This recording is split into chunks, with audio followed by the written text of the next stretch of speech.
This whole Diddy thing has me really thinking how sickening this situation is, because he abused his power.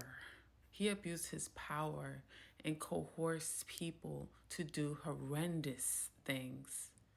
Horrendous things. And I'm not saying no one was forced to do anything, but he dangled their success, their ability to change their whole family's lives, their neighborhood, their city, their whole entire city. He abused the power that he had. And so it makes you think, like, dang, you know how we're always saying, yo, and I'm not saying anything about celebrities that make it and all that stuff, but a lot of underground artists are amazing, amazing. And I'm like, and people are always whispering around like, yo, this person is dope. Why they not getting enough? They're not getting enough shine. And now it's eye-opening that a person can create an illusion and you believe it. You believe it. He created an illusion. And then on top of that, a lot of the rappers that made it sold themselves to a certain extent. And the people that didn't was a lot of times you got, you dapping up the biggest rapper or the biggest this or the biggest that, and sold out to a certain extent. But because of this illusion, they come around and they're like big boy and all this stuff. They're like top dog. And that's not even it. That's not where I'm trying to go with that, because that's a whole different type of situation. That's a whole different conversation. But what's really horrendous is how Diddy abused his power. He abused his power. And that's very scary, because we were living under an illusion with him, even though there were whispers. There's always been whispers. But the crazy, outlandish behavior, that was craziness. It was like constant manic episode watching him sometimes. He was all over the place.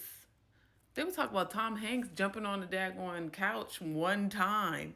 Diddy been doing that all day, every day, and everybody's like, "That's him Diddy bopping around." Like, this dude is this dude is cooked. He's cooked. He's cooked, y'all. What the fuck is going on? I'm sorry, y'all, because this is all hitting me. This is all hitting me.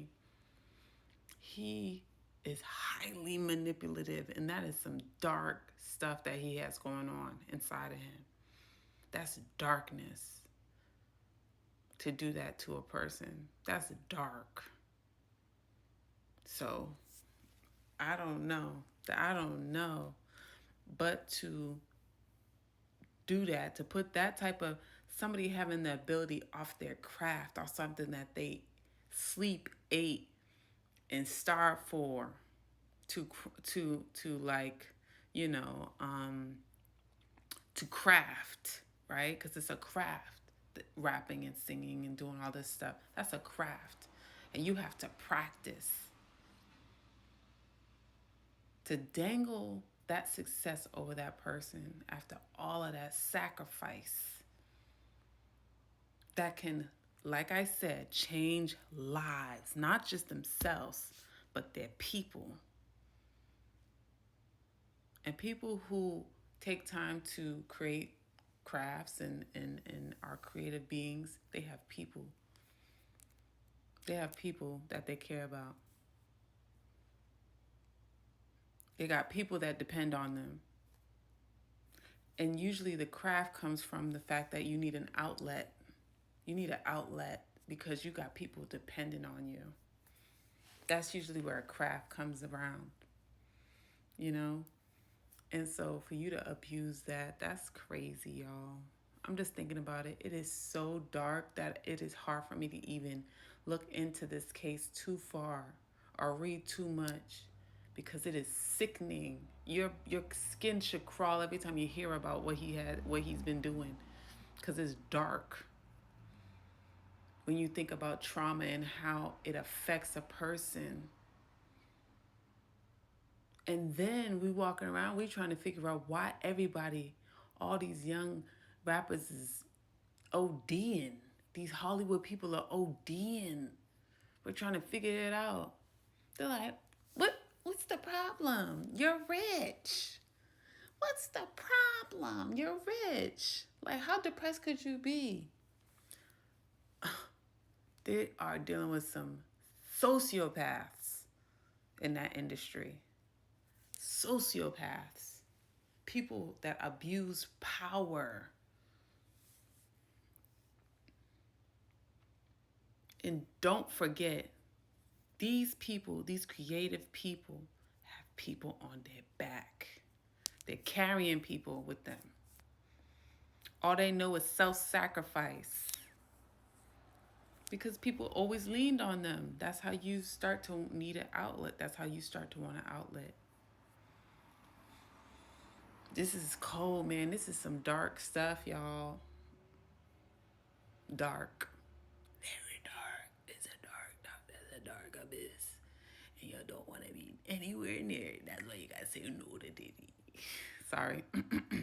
That's not funny, because it's not funny. It's sad.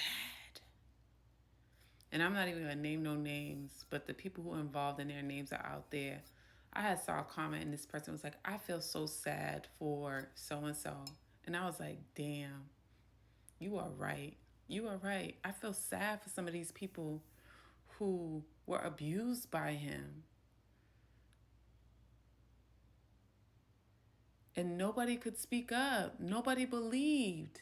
For years, people have been speaking up about it, and nobody wants to fully believe until now, until we had to see him literally stomp on Cassie's rib cage to believe that this man was sick.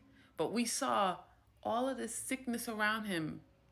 Everybody's, dying and drugged out or health gone bad, broke. We saw the fruit of his harvest. It was proof in the pudding. You can't hide your harvest. You can't hide it. What you put in is what you get out. It's how you're fruitful. Even though he had money, he was not fruitful. He had so much chaos, so much loss around him all the time. A lot of loss.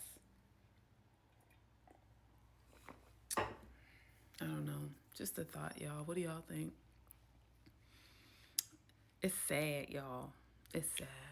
It's sad. Last thing about him being manipulative and how much of illusion he tried to create around him. How manipulative he is.